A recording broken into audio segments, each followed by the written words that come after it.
G'day. That sounds natural from an American. Hello. Welcome to Movement Mondays. Today we're talking about... Dave Ferguson. Okay. Yeah, Dave Ferguson from Community Church all the way over in Chicago. Mm-hmm. Some people may actually know Dave Ferguson though, because he's spoken in Australia a few times. And a couple Has he actually come to Australia or just videoed? Yeah, Okay. So he's come to Australia and he spoke at the Churches of Christ Victoria Summit a couple of years ago. Mm-hmm. So there'll be a few people out there who know him. Yes. So I'm looking forward to it. Yeah, that'd be great. Yeah. All right. Yeah. So Dave Ferguson. So the reason why I thought this was going to be a fun one to sort of have a look at this week was that he planted a church with 5 friends back in 1989. Okay.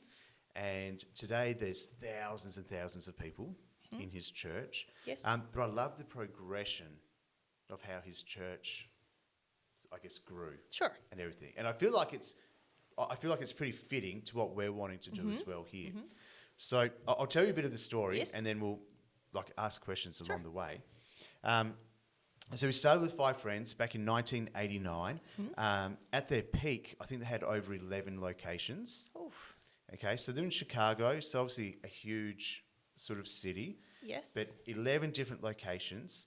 But the thing that I really love about them is that they've planted lots of little churches along the way, if that makes sense. Yes. Yeah, it does actually. I'm interested to see how this is in modern day. My grandparents were church planners back in the States. Yeah. And from what I understand, they would go and they would move to a new city, and from what I understand, they would both get jobs and fund it themselves and go out on the streets and get people in. And when they felt it was stable enough, they would hand it over to somebody they thought would run it, and then they would move on. Yeah. So my dad grew up going bang, bang, bang, bang, all over the states. Amazing. Living everywhere. Fantastic. Right? So I'd love to hear what this looks like, because I've heard a lot of these old stories, right? Yeah. I'd love to know what it looks like modern day. What's it look like to grow the church modern times with different funding perhaps, or different availability of staff and willingness. Yeah. So what does that look like? Yeah. So I was looking on their website, and I know a little bit about this church because the guy who invited me to come and be a pastor at City Life, the church I was at before here, he actually spent a number of years on staff over there at this church. And so he told me some of the ins and outs and all that. And so great church. But one of the things that my friend was talking about was how they have this training course. I think it's about 10 weeks. And what they do is they equip normal, everyday people almost to start small groups. But they're missional small groups. So it's not like just a normal Bible study. Yep. It's actually a small group that connects with people in the community. Yep. And so some people call these micro churches. And I guess a micro church it's still church. It's a small group. But it's more than just a Bible study. Okay. And the key piece is that it's actually missional. Yep. So, for example, I like going to the gym. So a micro church could potentially look like me meeting up with a bunch of guys at the gym, and that sort of turns into a church over time. Yes. And so a lot of these sort of micro churches sort of have in between 10 to 50 people involved. And is the intention of these micro churches to grow into large churches, or do they have a different function in themselves? This is the thing that I love about community church. They don't really care. Okay. They don't really care. There's no agenda. No. With it. No, and so I think the philosophy that they have is that all sorts of churches for all sorts of people. And so what is the church that's going to reach that particular type of person is going to look different to reaching that particular It's not type a one-size-fits-all. It's not a one-size-fits-all. And so they started this thing, and so they started equipping their people to start, these little micro churches all over the place. Now, some of them were extremely connected, and it was, I guess, to the big church, if that makes sense. And so different missiologists, they talk about it like this. They say you've got the scattered church, which is sort of like the house, I guess the church that meets in houses or different locations around the city. Then you've got the gathered church, when all those little groups come together and they meet together. And so at Chicago Community Church, they've got all these, I guess, micro churches, and different articles that I was reading were saying, you know, hundreds and hundreds or whatever of all these little groups all over the place, but then they come back to gather in one of their... So these micro churches aren't in place of a Sunday service necessarily, or or sometimes they are. I think for some people they are. Okay. Everyone is invited back to be part of the gathered church. Yes. But for some people, for whatever reason, that is their church. Okay. That is their church. And so it may be on a Wednesday afternoon, you know, with a bunch of aged care people. Yes. You know, yes. like that could be... That's good, though. That's church. That's right. Yeah. That's right. So, anyway, but this is where it gets really fun. Not only were they planting these micro churches, but they were planting, I guess, a more traditional style of church. And they were sending people out because they created a culture where this was happening. But then it was going too far away from them. Okay. Yes, yes. That they were like, this isn't really any more like Chicago Community Church. Sure. It's wider than that. It seems like a good problem to have. Yeah, and so they actually called this network, it was called the New Thing Network. Yep. And they've helped well over 10,000 churches now, which is just mind-boggling.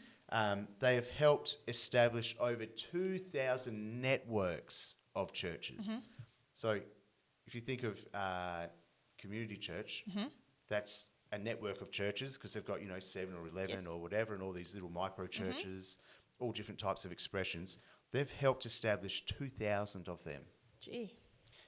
In 47 countries around the world. Okay. And they run this training, and for every 100 churches that they train, 64 new churches are planted pretty quickly, which is, I mean, that's a pretty good...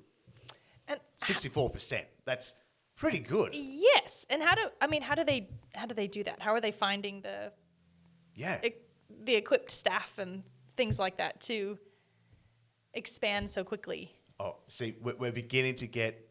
we're getting there. We're Okay. beginning to get to it. Sure. Because I think part of it is...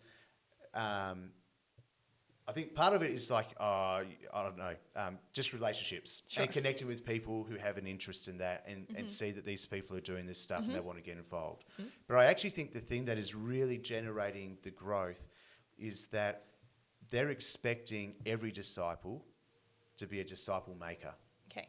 And so in Matthew 28, you know, Jesus says, go and make disciples of all nations, teaching them to obey everything that I have taught you. So what has he taught us to do? He's taught us to make disciples. So technically, a disciple is someone who makes disciples. That's one part of it. I mean, there's lots of things about following Jesus, but that's one of the bits. And so because they've got this culture, it means that everyone is catching the vision that they could be a church church planter. Sure.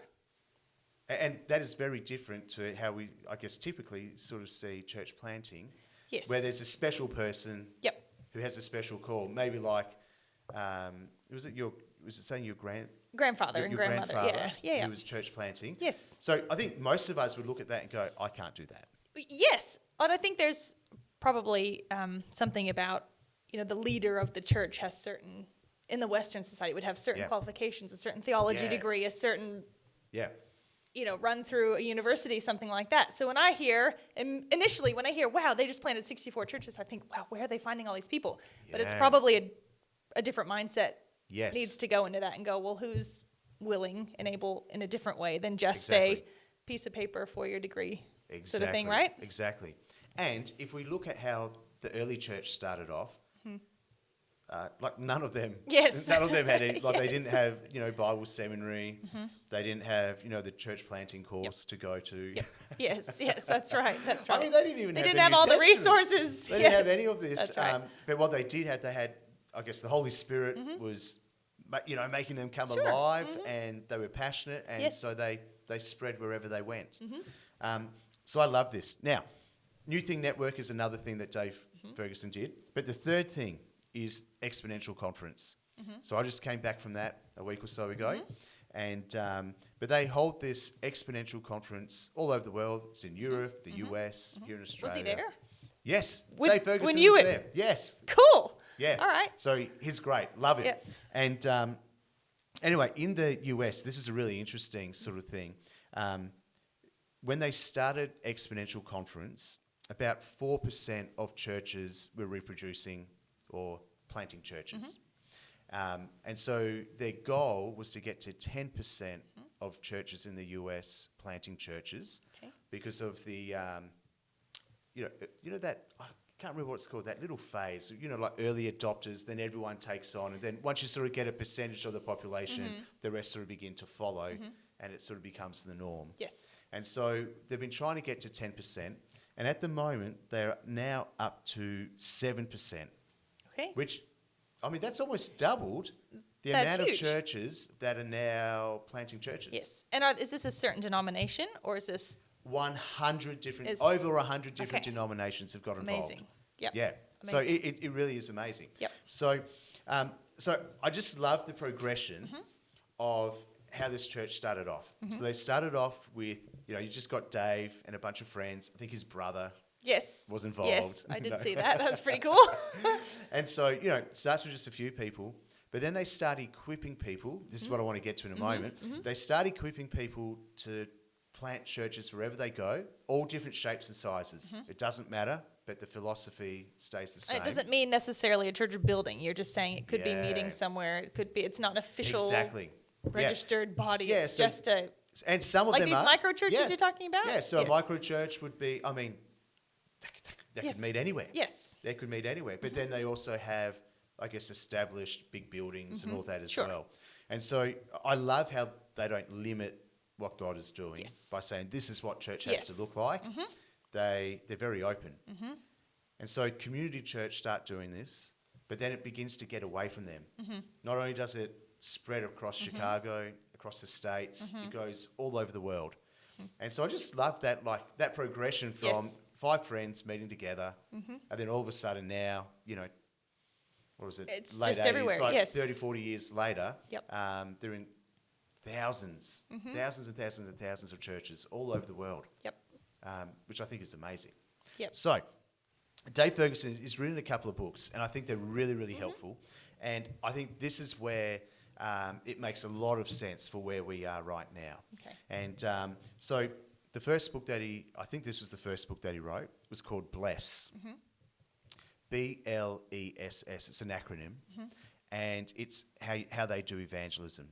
And I guess it's the backbone for how they begin planting churches. But I think this is so easy, and I think it works really, really well for us here in the country. Okay. All right? Yep. So, B, begin with prayer. Easy. I think we can all pray. We can do that. Yeah. Yep. All right. So they're praying for their neighbours. They're praying that God will give them opportunities to share the gospel. They're just praying. Easy. Yep. We can all do that. We can do that. Yeah. Okay. Begin with prayer. Next one is L, and L is for listen. And so now what they're talking about is, as you're praying for people, listen to their story, which sort of means you need to talk to people, Yep. get around people. Yes. But listen to their story, listen to their needs. You know how some people, let's just say you ask someone how they're going and they say, oh, I'm a bit tired. Well, listening is sort of trying to find out, well, why? Yes. Why are they tired? So it's sort of like going a little bit deeper. Listening's a very distinctive skill. Yeah. I think that not everyone naturally comes by. Yeah. It's very intentional. Yes. Listening. Yes. Yeah. And so I just wonder, what would it look like if we really had ears to hear the people in our neighbourhood, the other mums or dads at the school pickup line, our friends, Yes. our family, Hey. what are they, what are they saying? Yes. Like, it's deeper than just what's coming out of their mouth. Yes. Like, And we're listening. you know what I find so many times, when that opportunity comes, especially if it's someone that I wouldn't normally connect with or wouldn't maybe find annoying sometimes or something, if there ever comes a time where you do get to know them, there's a bit of vulnerability, there's a little bit of depth in the conversation, you see them in a completely different light, don't you, than just the Yes. surface relationship Oh, that you come totally. from. And it usually comes from just putting yourself aside for a minute and genuinely listening, and you get to know the heart of somebody. It's incredible. It's much deeper. So you can create relationships like that when you just listen. Yeah. It's great. This is where the next one comes in really fun, because I think this is a key to opening up those relationships, those sort of conversations. So E is eat. Isn't that a great? Like, I think this is a great. This is great. This is great. Okay, so what we're going to do? We're going to eat together. Like, Yes. Okay. We all eat. Yep. You eat. I eat. Yep. I'm pretty sure everyone watching this Love or it. listening to it eats. Yes. And so eat together. Yes. So this could be inviting them over for a meal. Yes. It could be taking someone out for a coffee. It could be, I don't know, you know, but it's that. It's a great equalizer. Everybody eats. That's right. You know, Sarah and I, we love having people over for meals. And so we've had quite a lot of people over. We're doing those Friday nights Sure when we first started. And you get to know people so quickly when you're around the table. Yep. And you get to, I think people relax a bit. And they end so. up sharing things that they wouldn't, might not normally share in any other sort of space. Yep. Also, we see that Jesus did this all the time. Yes, he did. Like, all the time. Yes. The Pharisees accused him of being, I don't know, this wild party animal. Yeah, sure. Because he's always eating and He's drinking eating with heathens. the sinners. That's right. That's right. Yeah. So, eating. So, what have we got? Begin with prayer. Yes. Listen. Listen, eat.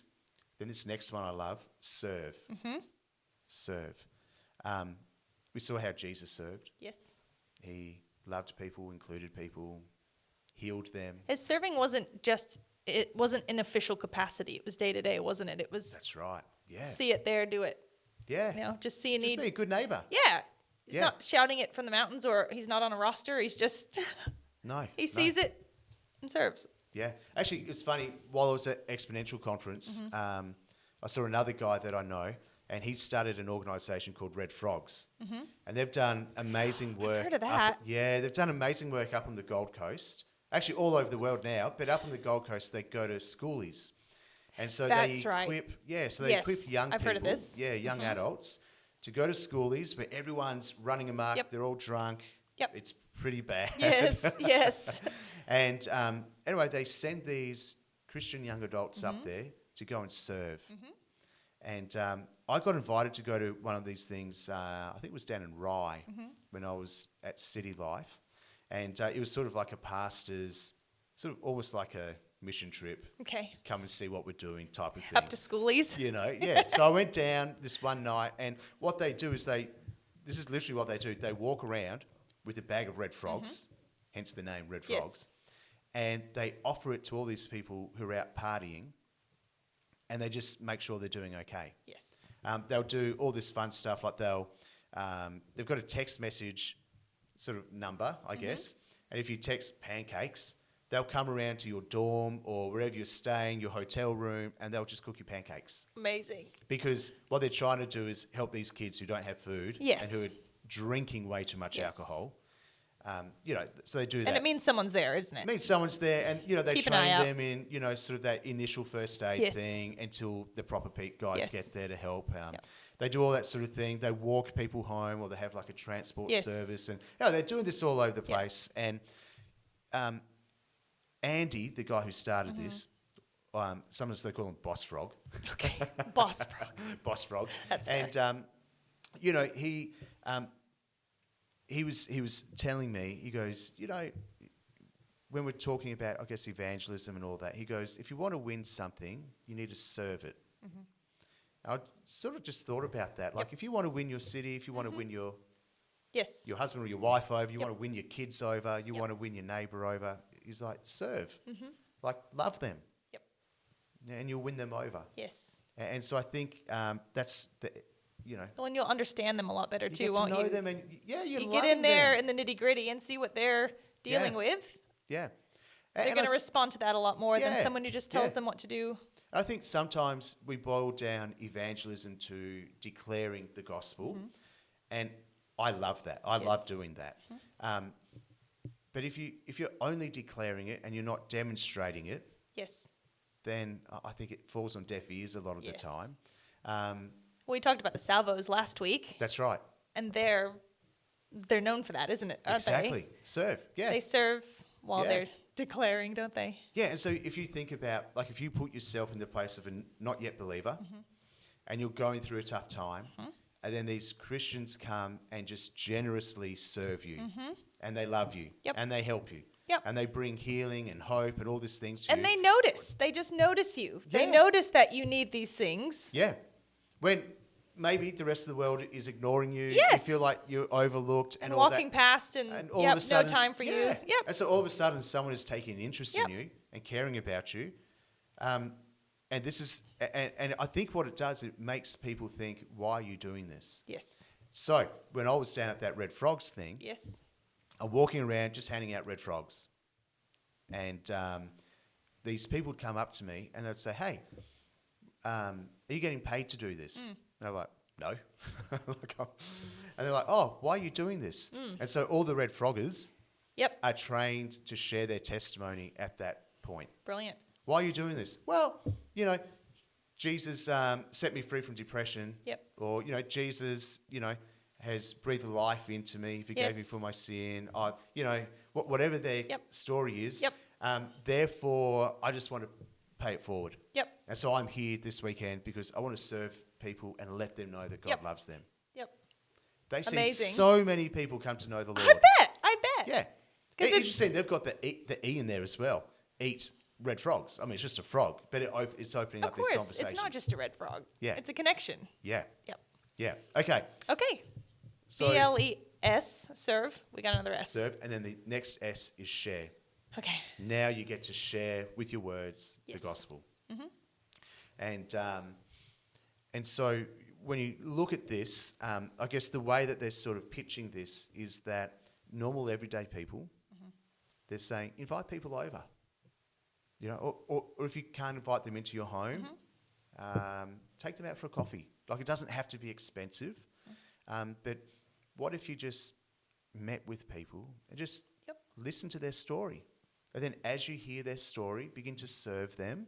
How can you help? How can you love them? And then share the gospel. It's very, very easy once you're doing all those other things. And it obviously takes a bit of guts. Sure. And you obviously have to learn how do I share? Like, what does that mean? What does that look like? But that's what they're doing. Yes. And so I guess because they've got this very simple method, it lends itself to those different micro churches that you can do this anywhere. Sure. The U.S. has quite a few of these giant mega churches, right? And I think a lot of what people say about these mega churches is that you can get lost in there very quickly. And while it's a neat experience and might connect with some people, I think a lot of people can come and go for years and never really be noticed or seen. And so this sort of micro church connected with these big churches feels like a really, it feels like a need being met. 100%. And, you know, I've generally been in lots of small churches, and then I spent one season at City Life, which at its peak had 10,000 people in small groups. That's a lot. And so I think the reason why it grew so quickly is because they had these sort of groups. And they were supposed to be an evangelism group. They were supposed to be a pastoral care group. They were, you know, it was more than a Bible study. It was where people came and did life together, which is sort of what these guys are teaching. And so I just want you to think about the normal, average, everyday Aussie person living in Mildura, Redcliffs, around Sunraysia, Denton, wherever else we may be, and think, okay, I don't know about you. I feel like this is pretty doable. I think so. Another what I was thinking about was that this has started in America, and America, I think, would generally say it's a Christian nation, although it ebbs and flows. I think generally people are fairly patriotic and fairly religious, as you might say. Will that translate here? Does Australia? But then again, you said it's spread all over the world, and all over the world does not consider itself a Christian nation necessarily. So do you think that can still happen here? Oh, 100%. Because, I mean, we saw in the early church, this is what they did. You know, if you look at that Acts 2 passage where it describes the church, it says they met in their homes daily. Like, they were all together. They were eating together. They were sharing together. I think beginning with prayer, like if we go through the BLESS, Yep. I think every single bit makes sense.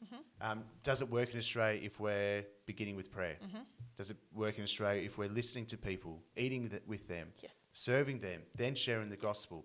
I think, yeah, of course. Yep. I definitely think that can work. And what I love is that we're actually taking the gospel to people. We're not just inviting them to church. Yes, that's right. Like we're... At a time and date that's convenient for us. Yeah, that works for them. Right.